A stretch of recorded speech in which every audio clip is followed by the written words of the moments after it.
एक व्यक्ति सफर में थे। रास्ते में नमाज का वक्त हो गया। एक बस्ती में दाखिल हुए और नमाज पढ़ने के लिए मस्जिद का पता किया। पास ही एक मस्जिद मिल गई।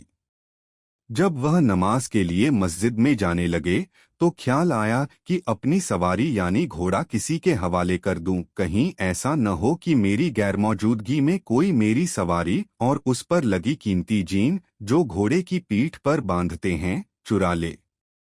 अभी वह इसी सोच विचार में थे कि उनकी नजर एक नौजवान पर पड़ी जो उनकी तरफ ही देख रहा था।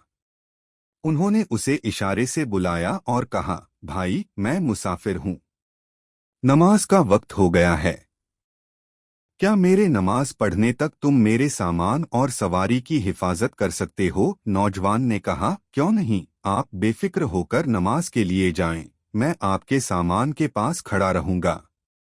वह व्यक्ति बहुत खुश हुए और नमाज के लिए मस्जिद में चले गए।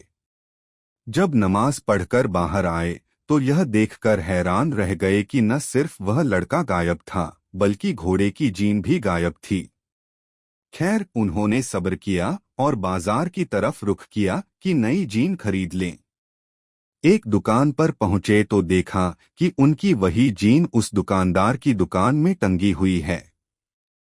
उन्होंने दुकानदार से पूछा, यह जीन तुम्हारे पास कहाँ से आई? दुकानदार ने जवाब दिया, अभी एक लड़का इसे बेचकर गया है और मुझे 2 दिरहम में दी है।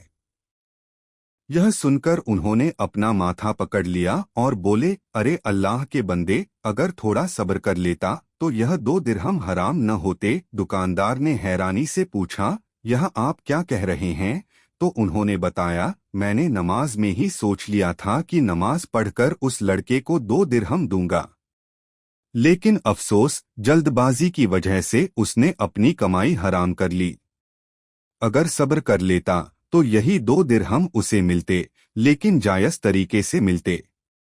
फिर उन्होंने नसीहत दी, इंसान को उतना ही रिस्क मिलता है जितना अल्लाह ने उसकी तकदीर में लिखा है, लेकिन उसे हराम या हलाल तरीके से हासिल करना हमारे इख्तियार में है।